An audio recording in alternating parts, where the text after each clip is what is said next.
previos, versículos del 21 al 23. Esa será nuestra introducción porque recordemos que cuando la Biblia hace ese tipo de altos o separación en el texto, cuando dice pero, porque o por tanto, pues está sí separando este bloque, pero al mismo tiempo lo está uniendo con lo que se acaba de decir. Entonces leemos versículos 21 al 23. Dice así: de la misma manera roció con sangre el tabernáculo. ¿Cuál? El, a ver, otra vez. De la misma manera roció con sangre el tabernáculo. ¿Cuál tabernáculo? Pero todo esto también va con una pregunta previa. ¿Quién? ¿Quién está rociando sangre? ¿Cristo? No. El sumo sacerdote. En el contexto inmediato está hablando de Moisés mismo. Recordemos en el pasaje anterior que se decía que Moisés, cuando iba a inaugurar el templo, sacrificó novillos y becerros y entonces roció sangre sobre el tabernáculo. Y dice aquí nuestra lectura, versículo 21, teniendo en cuenta entonces que se está hablando de Moisés, con esa sangre roció el tabernáculo. ¿Cuál tabernáculo ahora sí? ¿El celestial o el terrenal? El terrenal, hemos dicho que tabernáculo significa tienda, significa una casa, una habitación. Dios quiso hacer morada con los hombres desde el principio y el tabernáculo fue una representación de cómo Dios podía habitar con su pueblo. Y dice ahí, y todos los utensilios del ministerio, también roció la sangre sobre todos los utensilios, sobre el arca, sobre el propiciatorio y sobre todos los elementos que estaban ahí. Versículo 22, y según la ley, casi todo ha de ser purificado con sangre. ¿Se pusieron a pensar por qué dice ahí casi todo? ¿Hay cosas que pueden ser purificados sin sangre? Sí, ¿como cuáles? Ahí está. Si tú dices, hoy me bañé y bueno, vienes purificado, ¿verdad? ¿Usaste sangre? ¿Te rociaste con sangre antes de venir aquí? No, fue una limpieza, aunque hablando de las ceremonias rituales, sí, básicamente lo que dice el pasaje es todo es purificado con sangre, con excepción, y ahí hay una excepción a la regla, hay casos en donde cuando algún enfermo, sobre todo de lepra, había sido curado, él tenía que ir y hacer un sacrificio, pero también la limpieza era en agua. Entonces, bueno, en este caso no había pecado, era una enfermedad, sí había sacrificio y sí había sangre, pero el ritual que él hacía solamente era un ritual de limpieza, por así decirlo, con agua. No todos los rituales implicaban sangre, aunque ahí lo dice también la cláusula, sin derramamiento de sangre no hay perdón. No hay perdón. La lepra podía llegar no necesariamente porque hubiera pecado. Era una enfermedad, un padecimiento. Y era ofrecido un sacrificio, una acción de gracias, pero no se estaba buscando el perdón de los pecados. Estamos viendo entonces, como lo hemos venido viendo las últimas semanas, que hay un tabernáculo terrenal o había, y hay un tabernáculo celestial. El tabernáculo terrenal instaurado por Moisés, hecho como copia del celestial. Hemos visto que tenía en una primera instancia una mesa, se ofrecían unos panes, había un candelabro, después había el velo y se pasaba al lugar santísimo. Ya ese otro lugar era llamado santo. Ahora, como veremos también, o como lo vemos en el versículo, más adelante lo vamos a mencionar, es una copia y es un tabernáculo hecho por manos. ¿Habrá algo que hagan los hombres que sea santo? Lo veíamos hace rato en la clase de Fundamentos de la Fe, ¿verdad, hermana? Nuestras obras, por más preciosas que sean nuestras obras, no alcanzan el estándar de santidad de Dios, no alcanzan la justicia de Dios. Por lo tanto, incluso llamarle a este lugar santo, bueno, es porque Dios lo estableció y Dios lo hizo santo. Y Él está estableciendo una serie de sacrificios que son hechos y que esa sangre es rociada en ese tabernáculo. Tendríamos que decir ese tabernáculo en qué momento pecó. Sin sangre no hay perdón de pecados. Y el tabernáculo necesita que la sangre sea rociada. ¿Para qué? Pues para santificarlo propiamente. Para quitarle, por decirlo así, esa impureza de las mismas manos humanas.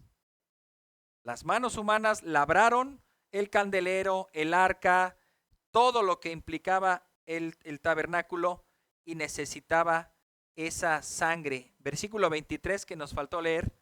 Por tanto, fue necesario que las representaciones de las cosas de los cielos, ahí la palabra representaciones, en algunas Biblias tiene un número 1 o una referencia y puedes ver la traducción literal. Esa traducción es copia. Si lo leemos con esa traducción dice, por tanto fue necesario que la copia de las cosas en los cielos fueran purificadas de esta manera. El tabernáculo terrenal necesitaba esa purificación. ¿El tabernáculo celestial necesitará alguna especie de purificación? No lo necesita. ¿Por qué? Porque es santo, es puro, está Dios ahí. ¿Quién lo hizo? ¿Quién habrá hecho ese tabernáculo? Dios. El tabernáculo terrenal fue hecho por manos humanas, necesita purificación. El celestial pues no está hecho por manos humanas. Vamos a suponer, vamos a llegar a pensar que el Señor designó a los ángeles para hacerlo. Pudo haber sido, ¿no? No tiene la intervención de manos humanas, son seres celestiales, seres que están en la presencia de Dios, que no tienen pecado. Bueno, no necesita esa purificación, pero tal vez vamos a pensar que tal vez fue creado por la misma mano de Dios, su tabernáculo, su templo, su lugar en donde Él habitó. Entonces ahí no necesita esa purificación. Y dice aquí, pero las cosas celestiales mismas, con mejores sacrificios que estos. Esto es, en ese lugar celestial se llevó a cabo una ceremonia única en su especie, única en su naturaleza, una sola vez y para siempre, que fue cuando Cristo se presentó en ese lugar celestial. No roció ningún instrumento, simplemente Él fue con su sangre, como lo veremos más adelante. Ahora, si este tabernáculo es superior, por supuesto que requiere un sacrificio superior. En ese tabernáculo celestial no se está mencionando que debe llevarse sangre de animales, no se menciona que deben hacer rociamientos, no se menciona que el mismo sacerdote que entre allá, pues tiene que hacer una purificación para él mismo, porque ¿quién de los hombres podía presentarse ante el trono de Dios en ese tabernáculo celestial? ¿Quién, hermanos? Nadie, ningún ser humano pecador, vamos a decirlo así. Cristo, siendo hombre, pero siendo Dios, sin pecado, Él sí pudo presentarse. Y bueno, entremos en materia a partir del versículo 24. Hemos seccionado este bosquejo en 2 puntos. Número 1, el sacrificio de Cristo destruyó el pecado. Lo que vimos hace algunas semanas acerca de la ceremonia de la expiación es que en sí la palabra expiar significa cubrir, tapar, pero no destruir. Es un simbolismo que Dios está usando para que esa sangre cubra la mancha de nuestro pecado. A veces podemos pensar, bueno, los que somos papás, ¿verdad? Que tenemos niños y que nuestros niños se ensucian, pues a veces es una mancha ahí de comida y bueno, les terminamos echando tal vez con una toallita y empiezas a limpiar y a veces no se quita y a veces agua y a veces otra cosa y cuando lo ves ya es una mancha así. Pues bueno, ok, pero es agua, al rato seca y ya, tal vez ya sí se limpió, ¿no? Es más o menos el simbolismo que implica el pecado, que es una mancha horrible de nosotros delante de Dios, y bueno, que es cubierta con otra mancha, podemos decirlo, la sangre. Si podemos imaginarlo así, que tenemos nuestras vestiduras blancas y el pecado representa manchas negras, pues ver un punto negro en una hoja blanca, pues dices, ahí está, no puedes quitar tu mirada de esa hoja blanca, lo ves. Ahora, para querer remediar el asunto, le vacías sangre. Por supuesto que esa hoja en blanco ya no solo tiene una mancha negra, sino ahora una mancha roja. Pero en ese sentido, Dios está apuntando a que vendrá un día donde una sangre superior sí será capaz no solamente de cubrir esa mancha, sino de limpiarla, de quitarla por completo. Leamos entonces versículo 24 al 26. Porque Cristo no entró en un lugar santo hecho por manos. Y yo ahí veo, pues digo, en el lenguaje que lo está comunicando el autor, está bien, pero, y lo hemos ido entendiendo, pero ¿cómo puede haber algo santo hecho por manos? Bueno, Dios lo está haciendo santo, lo está purificando y está apuntando a que ese ritual logra su cometido, logra su objetivo, pero apuntando a un sacrificio superior. Leo de nuevo, porque Cristo no entró en un lugar santo hecho por manos, una representación del verdadero. Está diciendo que el tabernáculo terrenal era una representación, una copia del verdadero, sino en el cielo mismo. Cristo entró en el cielo mismo para presentarse ahora en la presencia de Dios por nosotros. Ahí es muy importante notar esa última frase que nos une. Él se presenta, presentarse pues es ponerse cara a cara delante de otra persona. Si nosotros hiciéramos eso, y ahí nos hace recordar un poco en la impotencia de Job, recuerdan Job con todos sus sufrimientos, él al no saber por qué le venían tantos sufrimientos, él quería una audiencia con Dios. Él anhelaba presentarse delante de Dios y que Dios le pudiera explicar. Él se sentía limpio de pecados. Decía, no hay razón para que me vengan estas consecuencias. No he pecado. Solicito una audiencia.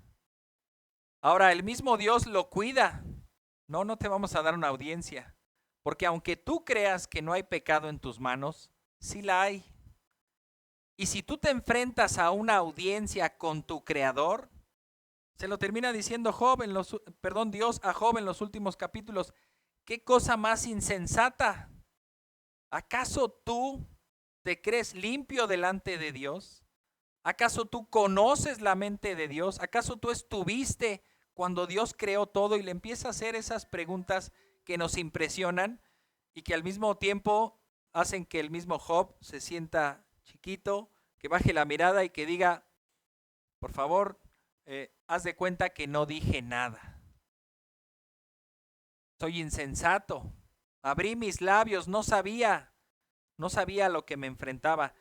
Nosotros Otra vez, no podemos presentarnos delante de Dios.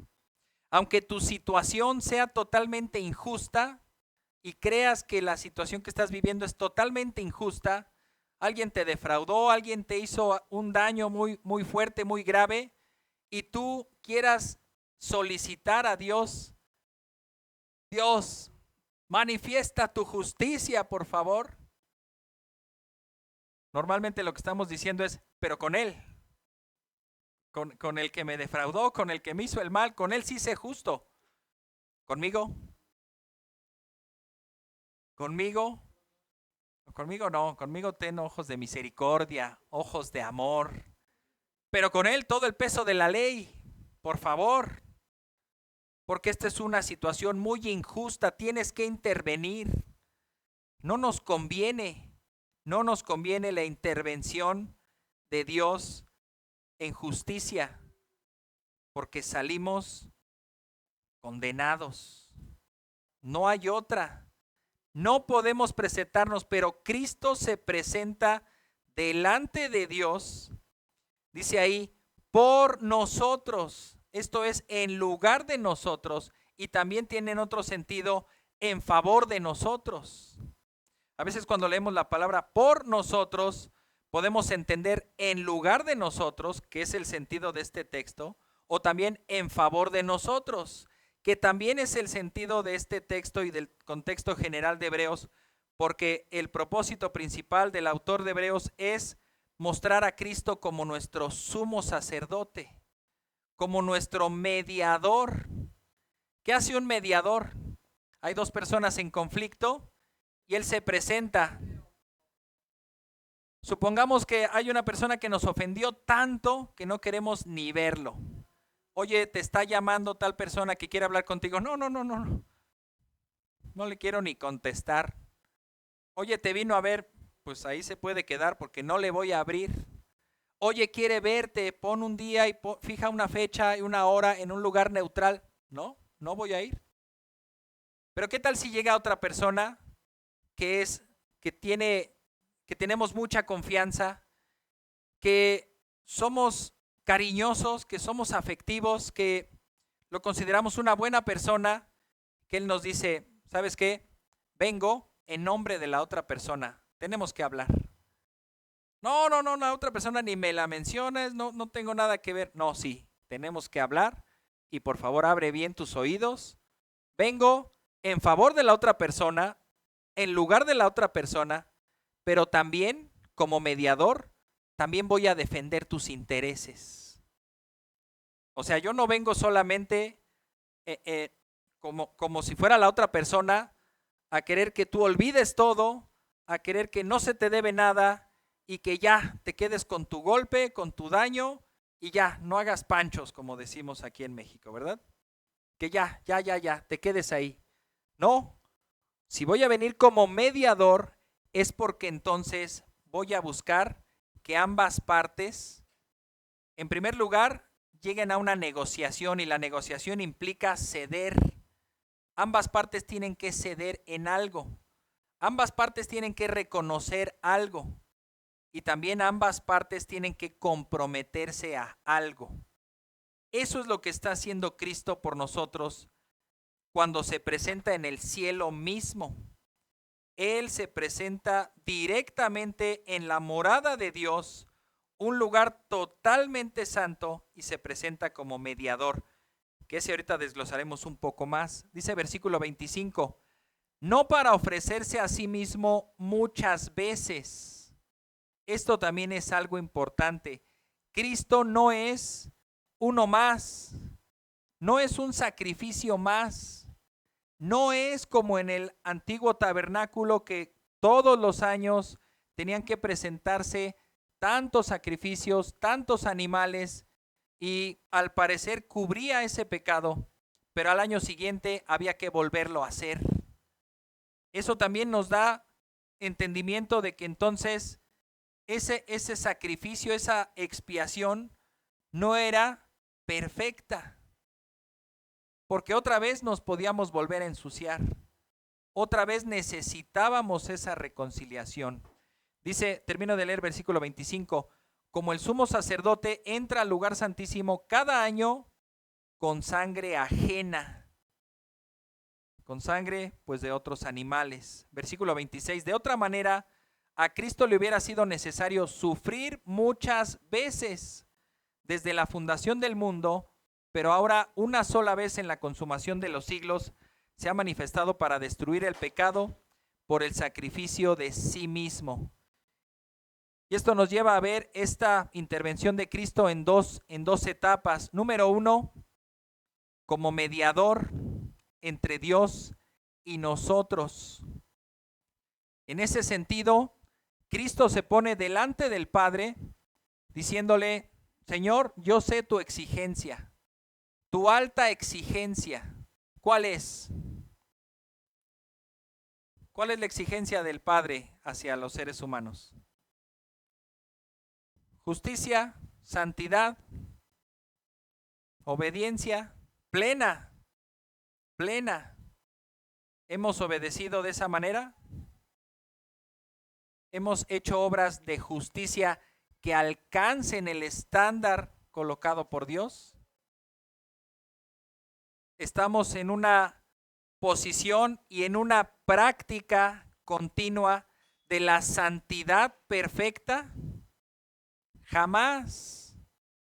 Cristo se pone entonces, y primeramente para lograr llegar a un acuerdo, tiene que lograr que la parte, en este caso la parte ofendida, a la parte que se le debe, logre visualizar al menos que la otra parte está cumpliendo. ¿Qué te parece que ese mismo caso que mencioné hace rato, de alguien que te ofendió o de alguien que te debe muchísimo dinero, ni siquiera llegue diciendo, bueno, ya te deposité ahí 20 pesos para que veas que sí tengo intención de pagar? Sin siquiera eso, pues tú dices, bueno, pues es que entonces no tiene intenciones, no reconoce su deuda, no quiere pagar, solamente quiere que yo absorba todo y que lo deje por la paz. Pero al menos esperas que la otra parte se acerque y tenga esa intención. Bueno, aquí Cristo no solamente tiene esa intención, sino que Él está pagando la deuda completa de los seres humanos. Él se está presentando como el estándar del ser humano perfecto. A diferencia de Adán, que Adán cayó, Cristo nunca cayó. Cristo nunca cedió a la tentación. Él representa el hombre perfecto, el Adán que sí se logró mantener en ese estado de pureza y en esa perfecta comunión con Dios. Entonces Cristo llega como mediador por nosotros y en favor de nosotros, porque Él llega a establecer delante de Dios lo que Él demanda. Pero también se pone en ese lugar y ahora voltea a nosotros a decirnos, ven, puedes acercarte al Padre. Ahora yo soy ese camino, yo soy ese velo que te voy a conceder la entrada hacia el santuario celestial. Él entonces está cumpliendo esa función de mediador según este versículo 24. Y del 25 al 26 nos demuestra cuál fue la estrategia de Cristo. En primer lugar, tenemos que ver que es su justicia, pero en segundo lugar vemos que Él entró no como los sacerdotes solían hacerlo. ¿Cómo lo hacían? Una vez al año. ¿Qué más hacían? Se purificaban a ellos mismos, entregaban sangre por ellos mismos para estar de alguna manera cubiertos de sus pecados. Y también se presentaban con sangre ajena, como lo dice aquí. Cristo en este sentido está sustituyendo los rituales del antiguo pacto. Él está poniendo fin al antiguo pacto y a esos rituales que solo lograban cubrir temporalmente el pecado, apuntando a una pureza perfecta. Él fue el superior sumo sacerdote el supremo sumo sacerdote, el máximo representante de los hombres delante de Dios, a diferencia de aquellos otros sacerdotes que no tenían esa calidad, esa condición, y aunque eran numerosos, uno tras otro, ni todos juntos pudieron lograr lo que Cristo sí logró.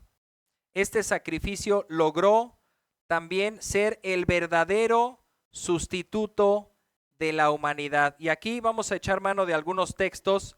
Uno de ellos está aquí en Hebreos 10:4. Adelantito de nuestro texto, lo va a decir en Hebreos 10:4. Dice, porque es imposible que la sangre de toros y de machos cabríos, ¿qué? Quite los pecados. Es imposible. Debemos de entender, entonces, no es que Dios se esté contradiciendo, porque Él también lo dice, harás todo este ritual y presentarás la sangre de los becerros, toros, machos cabríos, y entonces yo quitaré el pecado. No se está contradiciendo, está apuntando a que vendría un día, el verdadero día de la expiación. Por lo tanto, cada año los sacerdotes celebraban esta ceremonia, este ritual, en vista a ver que era simbólico, pero esa sangre no tenía la capacidad de quitar los pecados. Primera de Pedro 1, 18 al 20. Vamos a ver ese contraste entre la sangre de los toros y machos cabríos con la sangre de Cristo, quien podemos llamarle el verdadero Cordero de Dios. Dice Primera de Pedro 1, 18 al 20. Ustedes saben que no fueron redimidos de su vana manera de vivir, heredada de sus padres, con cosas perecederas como oro o plata. Esto es, ningún tesoro, por más valioso que sea, logra tampoco comprar nuestra salvación. Y ahí viene la clave, versículo 19, sino con sangre preciosa, como de un cordero sin tacha y sin mancha. ¿Cuál? La sangre de Cristo. La sangre de Cristo. Versículo 20, porque Él estaba preparado desde antes de la fundación del mundo, pero se ha manifestado en estos últimos tiempos por amor a ustedes. Lo que está describiendo aquí el autor es que Jesús no está entrando ante la presencia de Dios con esa sangre ajena de toros, de machos cabríos, sino que está entrando con su propia sangre, esta sangre que de verdad logrará esa expiación por nuestros pecados y que logrará redimirnos para siempre de la esclavitud al pecado. Esta sangre, en comparación con el versículo 22 que decía, casi todo es purificado con sangre, aquí sí podemos decir, esta sangre lo purifica, purifica todo pecado. Todo aquel que se refugia en Cristo es purificado totalmente. Y esta es la sangre que no necesita presentarse muchas veces, sino una sola vez. Esto nos habla del valor incalculable de la sangre de Cristo. ¿Te has puesto a pensar cuánto vale la sangre de Cristo?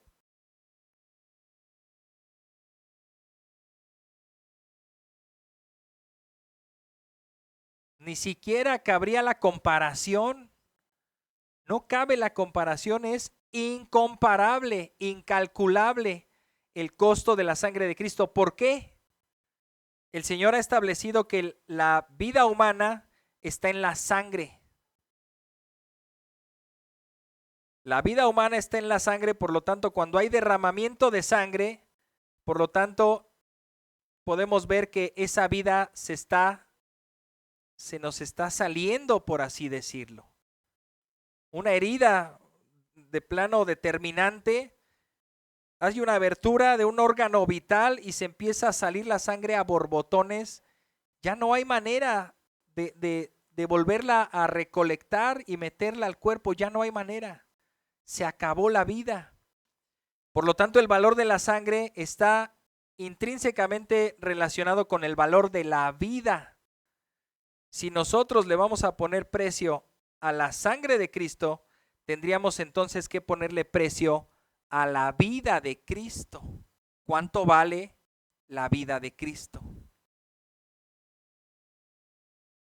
¿Cuánto vale la vida de un hombre? Ni siquiera a eso podríamos ponerle precio, ¿verdad? Y ni siquiera está en nuestras manos decidir quién vive y quién no, o cuánto tiempo. No tenemos ese derecho. ¿Por qué? Porque estamos hablando de bienes incalculables. Y si eso podemos decir de la vida de un ser humano, ¿cuánto más la vida del Hijo de Dios, quien es Dios? Lo que está diciendo también el autor es que si Cristo fuera un ser humano como todos nosotros, solamente con la excepción de que no tiene pecado, eso también tenemos que entenderlo bastante bien. No es que Cristo fue una criatura, un ser humano creado perfecto, sin pecado, para ser usado como un cordero que fuera al sacrificio.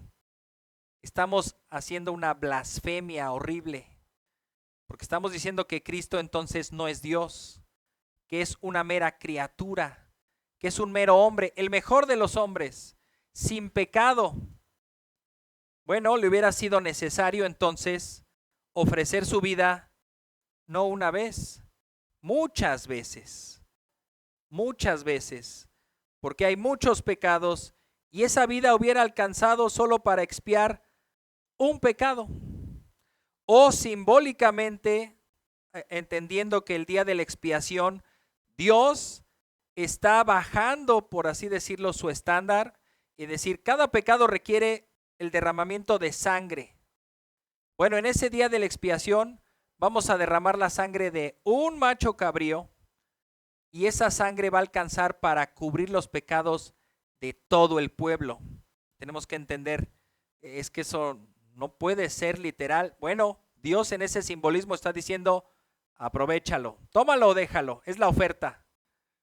Como un día de las ofertas, ¿no? Solo es un día en donde compras esto y todas tus deudas son perdonadas. Aprovechémoslo.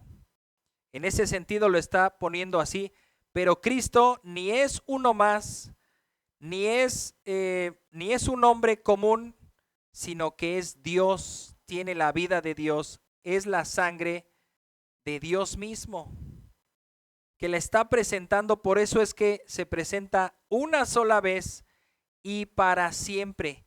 No lo hace como los sumos sacerdotes, y no tengamos eso en nuestra mente, que Cristo cada vez que pecamos, Él sube al cielo, ofrece otra vez su sangre y le dice a Dios, perdónalos, no saben lo que hacen. Quizá el ejemplo de tener un crucifijo, tal vez en las casas o en la mente, es decir, cada que pecas, entonces Dios tiene que volver a morir. No, Él ya murió. Ese solo sacrificio alcanzó para cubrir, para quitar, como lo dice más adelante, para destruir el pecado del mundo. Ahora, con esto, hermanos, lleguemos a una buena conclusión de este primer punto. Está comparando el autor, como lo ha hecho también en anteriores segmentos, está comparando el antiguo pacto y el nuevo pacto.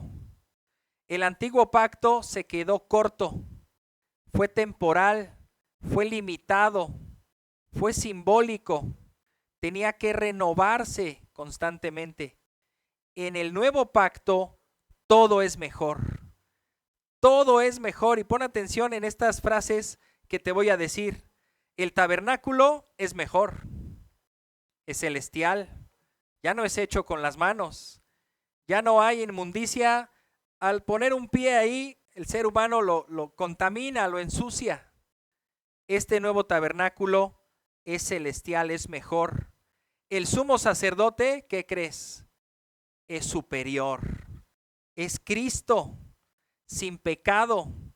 Es Dios mismo, intercediendo por nosotros delante de Dios, pero al mismo tiempo en favor de nosotros. El mediador también es mucho mejor, porque al mismo tiempo es hombre y al mismo tiempo es Dios. Él se presenta como el mejor representante de los hombres y al mismo tiempo es Dios que tiene misericordia de nosotros. El sacrificio que lleva es superior. Lleva la sangre, su propia sangre, y podemos nosotros entender la sangre del Hijo de Dios. Y el resultado, por obvias razones, es mejor. No solamente cubre el pecado, sino que lo destruye de una vez y para siempre. ¿Qué implicación tiene saber que Cristo en la cruz consumó toda su obra, como lo vimos en la lectura inicial?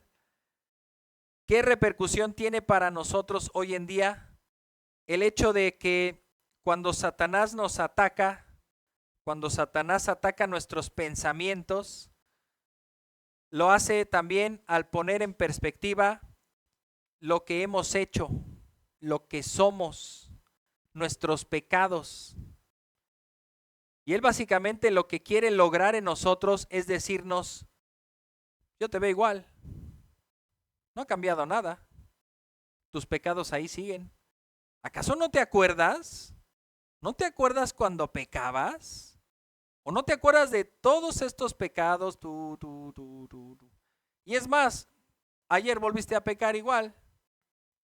Para mí, que eso del sacrificio de Cristo y de la expiación completa y el quitar los pecados, para mí que eso, pues Dios dice, dices tú, pero quién sabe. Yo que tú, pues me preocuparía. Y entonces te ataca y te hace ver de otra manera el hecho de, es cierto, pues mis pecados no los puedo, si no los puedo sacar de mi mente, si no los puedo olvidar yo, si no los pueden olvidar las personas contra quienes pequé, y Dios que todo lo sabe, pues ¿se han puesto a pensar en eso? Dios que todo lo sabe, ¿podrá olvidar nuestros pecados? Es un dilema teológico, ¿verdad?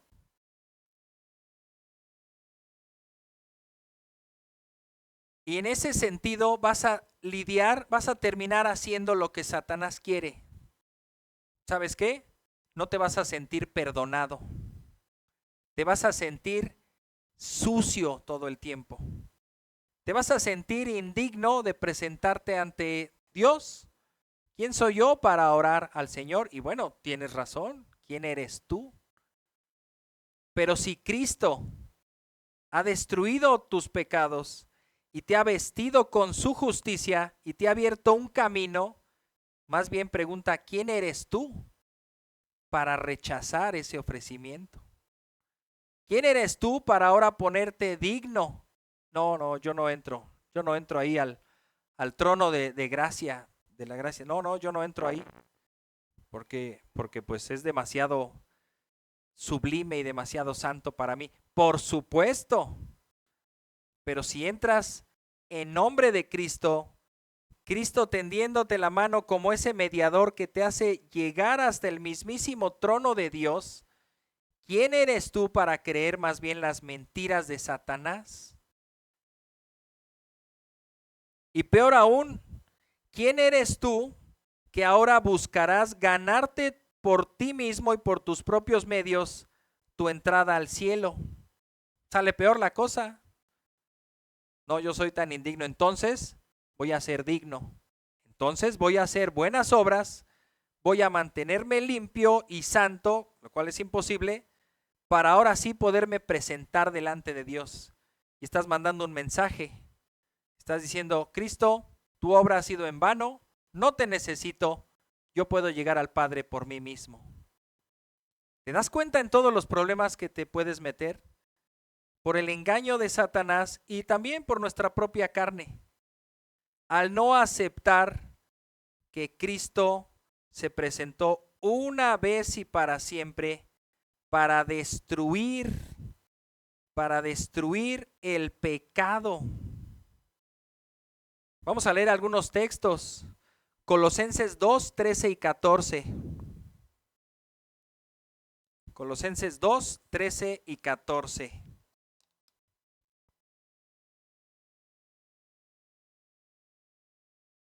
Agarren ese niño que me quiere venir a golpear. Se enojó por decirle pecador. Muy bien, dice Colosenses 2, 13 y 14. Y cuando ustedes estaban muertos en sus delitos y en la incircuncisión de su carne, Dios les dio vida juntamente con Cristo, habiéndonos perdonado todos los delitos. Mejor aún, versículo 14, habiendo cancelado el documento de deuda que consistía en decretos contra nosotros y que nos era adverso, y lo ha quitado de en medio, clavándolo en la cruz. ¿Escuchaste este versículo, hermano? ¿Lo habías leído antes?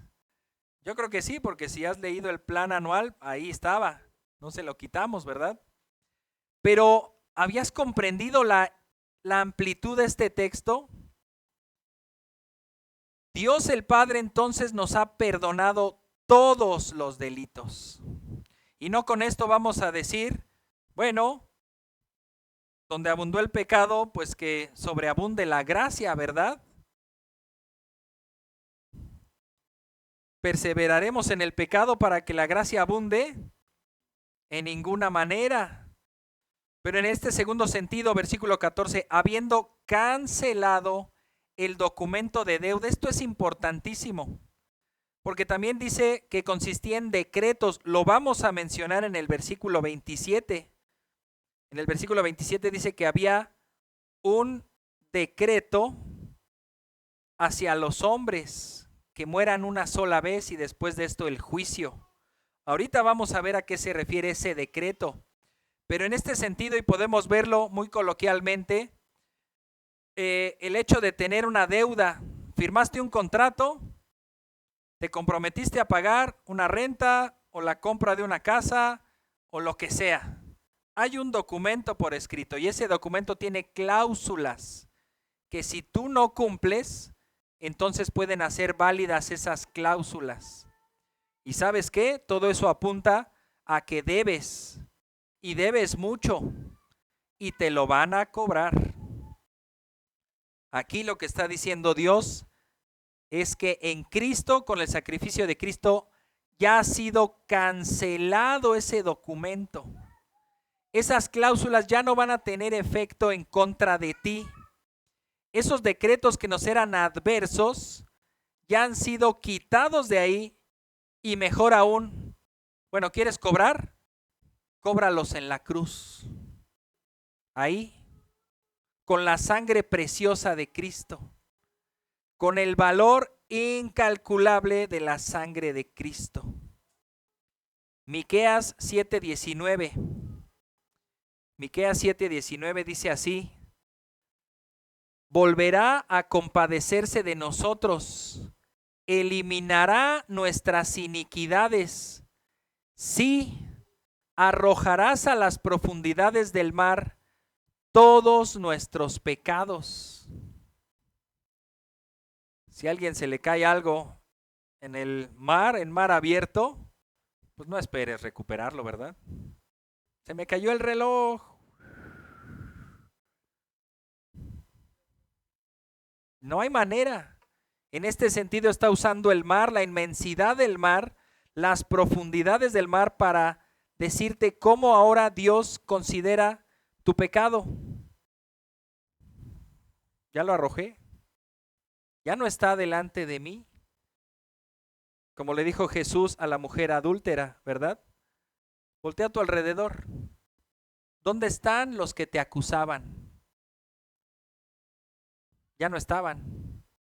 ¿Dónde estaban sus acusaciones? Ya no estaban. ¿Dónde estaban sus pecados? Pues ya no estaban. Jesús le dice, ni yo te condeno, ve y no peques más. Juan 1:29.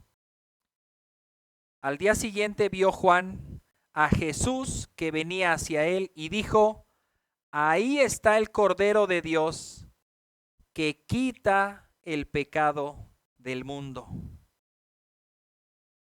Cristo quitó el pecado del mundo. Y en este sentido, esta explicación toma su mayor relevancia o su centralidad en los versículos siguientes, y es el segundo punto de este bosquejo. Cristo vendrá por segunda vez a juzgar y a salvar. Pues no que ya estaban olvidados los decretos, las actas o los documentos de deuda, no que ya habían terminado. ¿Por qué Cristo viene a juzgar? ¿A quién viene a juzgar?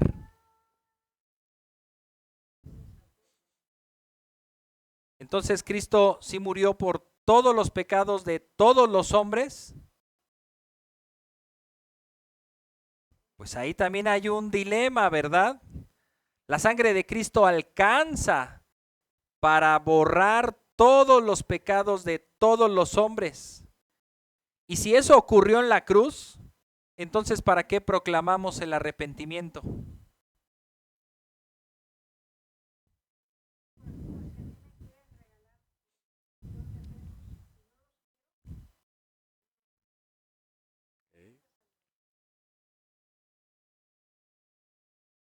No todos la aceptan, pero en ese sentido tenemos que ver que el sacrificio de Cristo fue eficaz, fue efectivo. Su sangre fue derramada y Él pagó los pecados de su pueblo. Veamos versículos 27 y 28.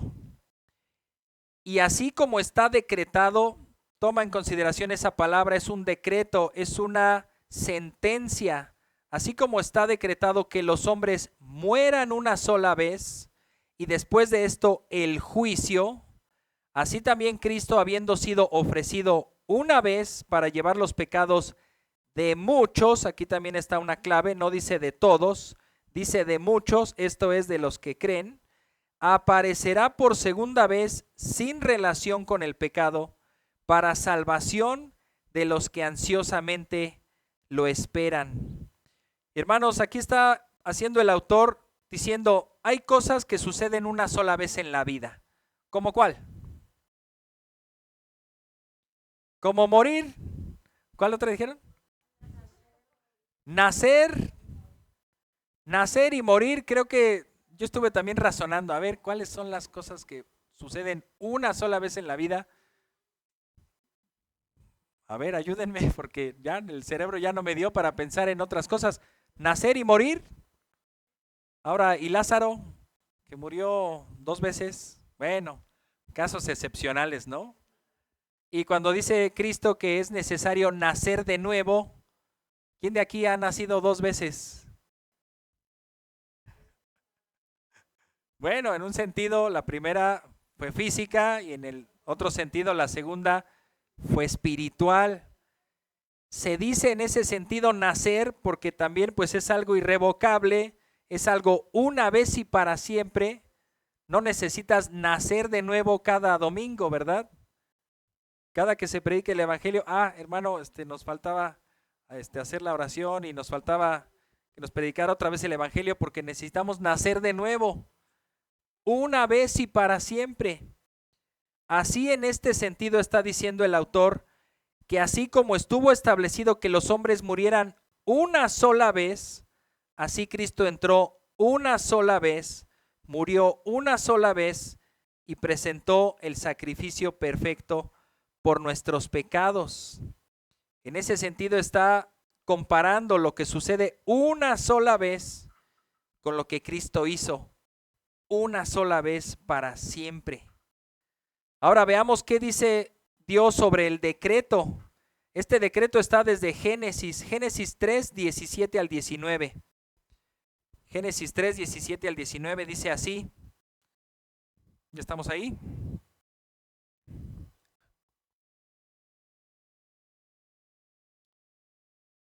Ajá, con que el equipo aquí de la transmisión les hace llegar rápido, ¿verdad? Gracias a Dios, porque hace ratito vieron cómo le hicieron, pues no sabemos, pero sacaron un conejo de un sombrero y hubo ahí, se resolvió el problema, ¿verdad? Gracias a Dios. Bueno, aquí tenemos Génesis 3, 17 al 19 y dice, entonces el Señor dijo a Adán, por cuanto has escuchado la voz de tu mujer y has comido del árbol del cual te ordené diciendo, no comerás de él, ahí está la sentencia. Maldita será la tierra por tu causa. Todo lo que Dios había visto en la creación como muy bueno, bendijo Dios cada cosa que iba creando. Ahora está Él dando ese decreto. Maldita será la tierra por tu causa. Con trabajo comerás de ella todos los días de tu vida. Espinos y cardos te producirá y comerás de las plantas del campo. Con el sudor de tu rostro comerás el pan hasta que vuelvas a la tierra, porque de ella fuiste tomado, pues polvo eres y al polvo volverás.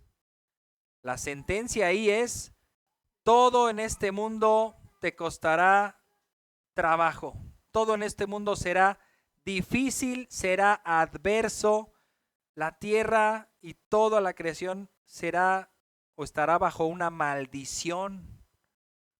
Imagínense, imagínense si este mundo estuviera con la bendición de Dios que gozó Adán en ese momento. Si aún así, con todo y la maldición de Dios sobre esta creación, hay fruto que brota de la tierra, ¿no? Y es sabroso. Gozamos de la luz del sol, del calorcito, de la lluvia, del alimento, podemos gozarnos de que lleguen bebés al mundo, como lo anunciamos hace rato, ¿verdad?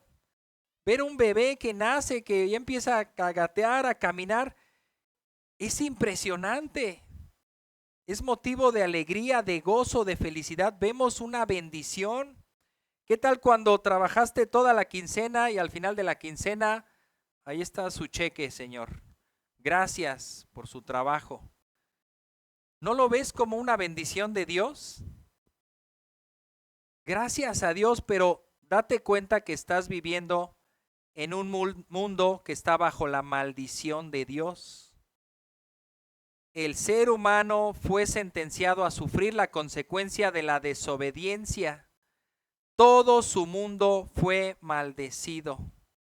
La muerte entró por un hombre. Romanos 5:12. Por tanto, tal como el pecado entró en el mundo por medio de un hombre y por medio del pecado la muerte, así también la muerte se extendió a todos los hombres porque todos pecaron. Y ahí mismo en Romanos 5, pero versículo 16 nos da otra explicación, una comparación de qué es lo que sucede. Dice, tampoco sucede con el don, la gracia de Dios, como con lo que vino por medio de aquel que pecó, porque ciertamente el juicio surgió a causa de una transgresión, resultando en condenación, pero la dádiva surgió a causa de muchas transgresiones, resultando en justificación. Y tienen que leer todo el capítulo para entender ahí de lo que Pablo está hablando, pero hace esa comparación. Si un solo pecado fue suficiente para condenar y maldecir todo el mundo, ahora, ¿qué logran como resultado? Muchos pecados. Pues que la gracia de Dios sea más abundante. Y después lo va a mencionar por causa de uno que fue obediente y que fue justo, Cristo. Ese uno, esa vida de uno y ese sacrificio de uno solo es capaz de reconciliar a todos los que habían sido condenados. Ese es el decreto. También hay juicio. ¿Será suficiente la muerte y ya? Algunas religiones o algunas sectas consideran en el concepto de que Dios aniquilará a todos los que no reciban el regalo de la vida eterna, porque ellos consideran que es más piadoso, más misericordioso decir, bueno, pues el fin de la existencia de alguien es mejor que pase toda una eternidad sufriendo el castigo por sus pecados. ¿Qué será más piadoso? Otro de esos dilemas teológicos, ¿verdad? Pero aquí el Señor no dice que esa muerte será el fin. Dice, será la muerte y después de eso, el juicio. Si alguien con la muerte deja de existir, pues ya no tiene sentido el juicio. ¿O sí? Ha llegado a pasar que tal vez en nuestra realidad había un prófugo de la justicia o alguien que se le estaba persiguiendo y cuando se le persigue y se le atrapa, pues ya lo atraparon muerto. Sería ridículo que todavía se llevara a cabo un juicio, ¿verdad? Bueno, y ya tenemos al delincuente buscado por años y años, ahí está, bueno, está su cuerpo, ya está muerto, pero se le sentencia a 80 años de prisión. Es ridículo, es ilógico, irracional. ¿Y quién los va a cumplir? ¿Quién va a llevar a cabo esa sentencia? Por lo tanto, Dios está advirtiendo que con la muerte no acaba todo. Después de la muerte hay un juicio. Es el juicio de Dios para todos los seres humanos. Juzgar significa literalmente separar. ¿Sabías que, hermana, ama de casa, o bueno, que te pones ahí a cocinar, estás juzgando todo el tiempo? Juzgas, ¿verdad? A ver, voy a cortar zanahorias. ¿La echas así como viene? La tienes que juzgar y separar. Bueno, a ver, vamos a lavarla. Y una vez que la lavaste, la volviste a acomodar ahí donde estaba antes. Ya la estás separando. La pones en el lugar de las verduras limpias. Después, ¿así la echas? ¿Ya está limpia? ¿Así la echas? Pues no, tal vez la tienes que cortar ahí pues la parte de atrás, ¿no? O la cascarita. Entonces estás haciendo un juicio y decretando una sentencia. Esto de la zanahoria no va para mi cazuela. Y esto va a la basura. Y esto sí va para acá. Estás de alguna manera juzgando lo bueno y lo malo. Y estás haciéndolo con discernimiento, separando, cortando lo malo de lo bueno. Y estás teniendo ese discernimiento. El hermano Sam Waldron tiene un libro que se llama El fin de los tiempos. Y él postula a lo largo de su libro una tesis. Dice ahí, la tesis de este libro es que habrá un juicio para todos los hombres, vivos o muertos, justos o injustos. ¿Cuándo ocurrirá ese juicio? Él dice, en la segunda venida de Cristo. Y dará como resultado la vida eterna o el castigo eterno. Y esta tesis tiene 3 puntos. Número 1, el alcance. ¿Para quién es el juicio? Para todos los hombres. Número 2, el tiempo. Él dice que es en la segunda venida de Cristo. Y número 3, el resultado. Solo hay 2 resultados: vida eterna o castigo eterno. Y en este sentido podemos asimilar este pasaje más o menos con la tesis que este hermano menciona. Dice el versículo 27, así como está decretado que los hombres mueran una sola vez y después de esto el juicio. Yo te pregunto, hermano, ¿tú vas a morir? ¿Estás seguro? ¿Completamente seguro? ¿Podrías firmarlo? Salvo esa excepción, Salvo esa excepción, todos vamos a morir, ¿verdad? Es más, ya estamos muriendo. Nuestras células mueren. Nuestros órganos van muriendo. Estamos muriendo todo el tiempo. Nuestras neuronas, no nos dicen nuestras mamás, ¿verdad? Ya no te desveles, se te van a morir las neuronas. ¿Será cierto? A ver, médico, sí, sí es cierto. ¿Ya ven? ¿Ya ven? No, hay que hacerle caso a nuestras mamás. Nuestras neuronas mueren, nuestros órganos mueren, nuestro corazón un día dejará de latir o nuestro aliento un día nos será quitado. Es una certeza, hermanos, todos estamos muriendo. Estamos muriendo. Por ende, todos enfrentaremos un juicio. Y bueno, este hermano incluso amplía ese juicio. Dice, no solo a los que mueren, sino ese juicio será para vivos y muertos. Serán presentados ante el trono de Dios. Y en este juicio Dios hará una separación de aquellos que han sido hechos justos en Cristo Jesús y de aquellos que permanezcan en sus pecados. Cristo lo enseñó a través de diversas parábolas. Tenemos la del trigo y la cizaña, ¿se acuerdan? Cuando Él venga, enviará a sus ángeles y recogerán el trigo y la cizaña y sabrán cuál es la cizaña, será quemada en el fuego y el trigo será recogido en el granero.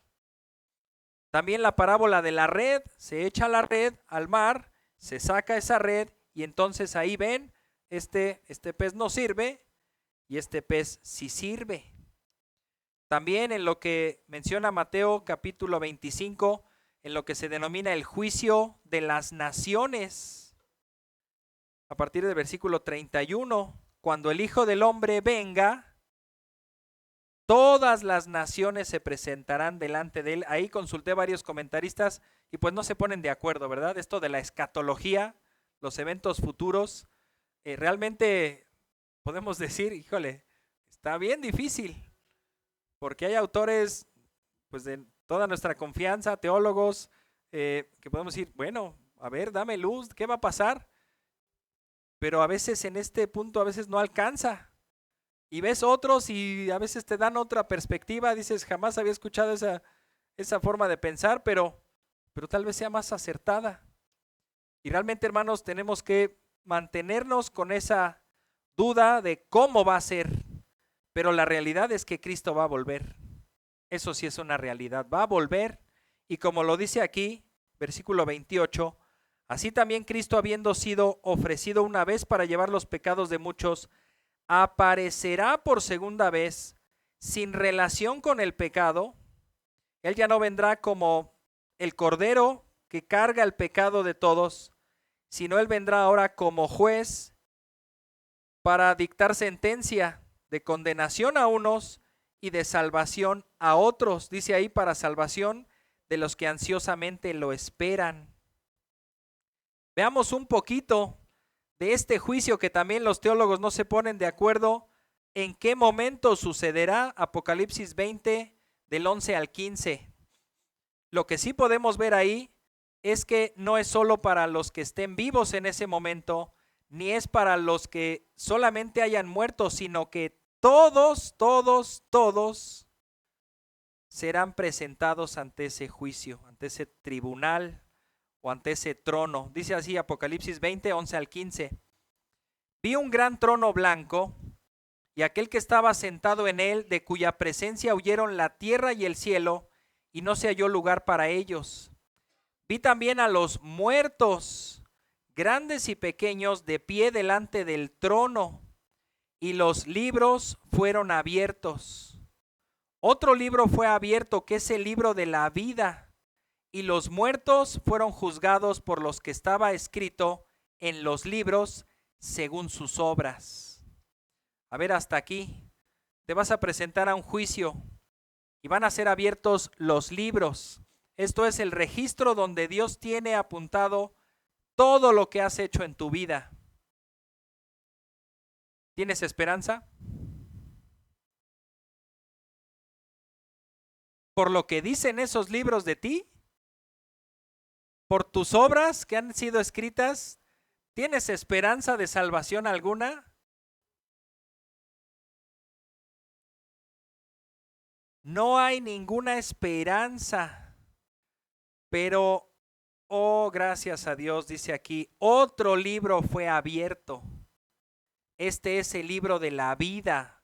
Versículo 13, el mar entregó los muertos que estaban en él. La muerte y el Hades entregaron a los muertos que estaban en ellos. ¿Te fijas que la existencia no termina con la muerte? Aún el Hades, que es considerado el lugar de los muertos, aún dirá, te hablan, no te hagas. Tienes que ir a presentarte al juicio. No, pero ya me morí. Hay un juicio al cual debes presentarte. Y fueron presentados ahí, y dice, y fueron juzgados cada uno según sus obras. La muerte y el Hades fueron arrojados al lago de fuego. Esta es la muerte segunda, el lago de fuego. Y ahí está donde viene nuestra esperanza. O la condenación. Y el que no se encontraba inscrito en el libro de la vida fue arrojado al lago de fuego. ¿Cómo hacer para ser inscrito en el libro de la vida?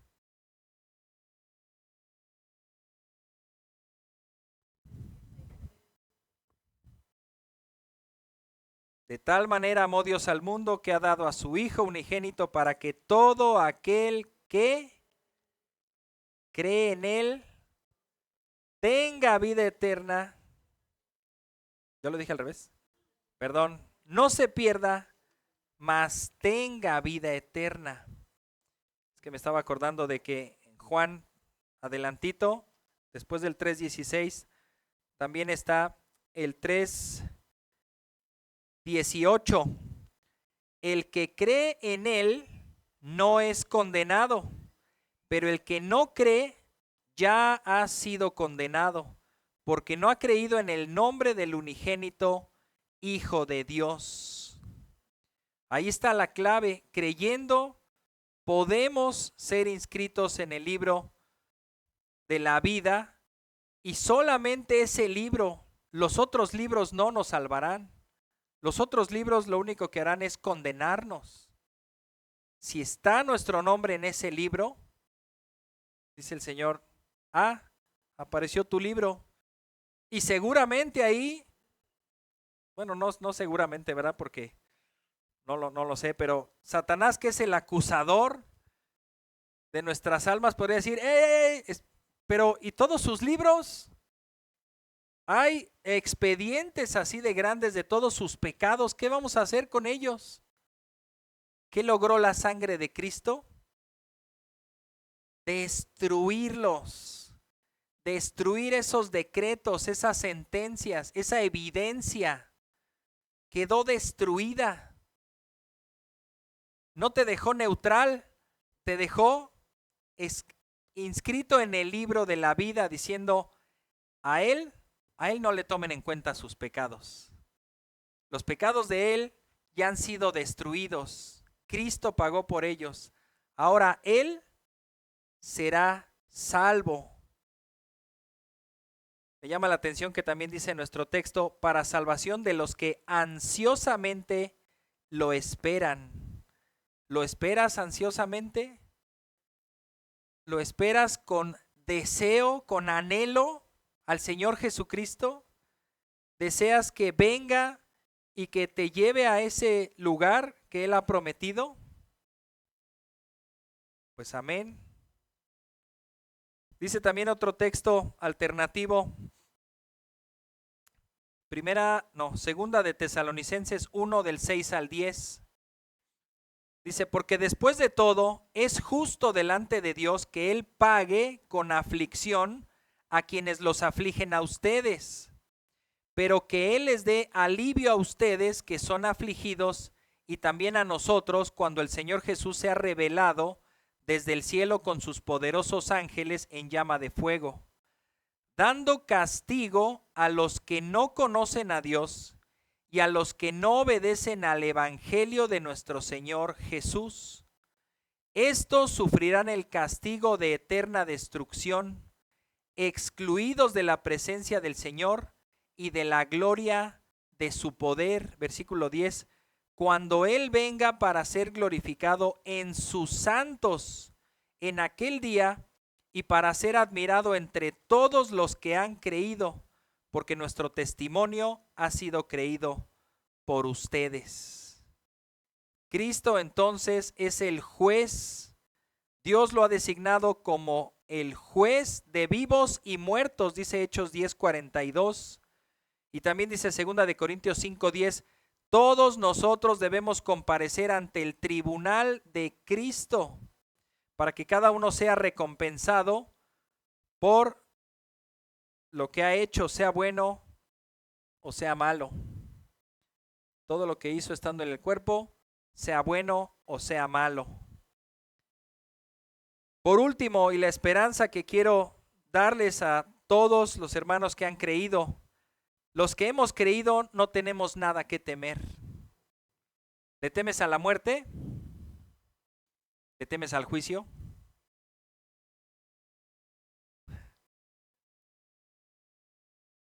Con esto en mente, si has creído, ¿por qué temer a la muerte? Y en segundo lugar, ¿por qué temer al juicio? Si temes, es que a lo mejor entonces no has entendido lo que dice en este pasaje. Cristo se presentó ante Dios mismo, ante su trono, con su sangre, para destruir los pecados, para reconciliarte con Él. Por lo tanto, si mueres, tienes pues ese acceso a la presencia de Dios por medio de Cristo. Cristo aquí es todo. Si tú retiras a Cristo, ¿sabes qué? Es para que todos estuviéramos ahorita temblorosos, ansiosos, mordiéndonos no solo las uñas, sino arrancándonos pedazos de la piel, de esperar ese horrendo juicio que habrá. Porque hermanos, el infierno es real. La eternidad de un estado de condenación es real. Y peor, ese juicio es justo. No es exagerado, es justo. La salvación también es real y es posible.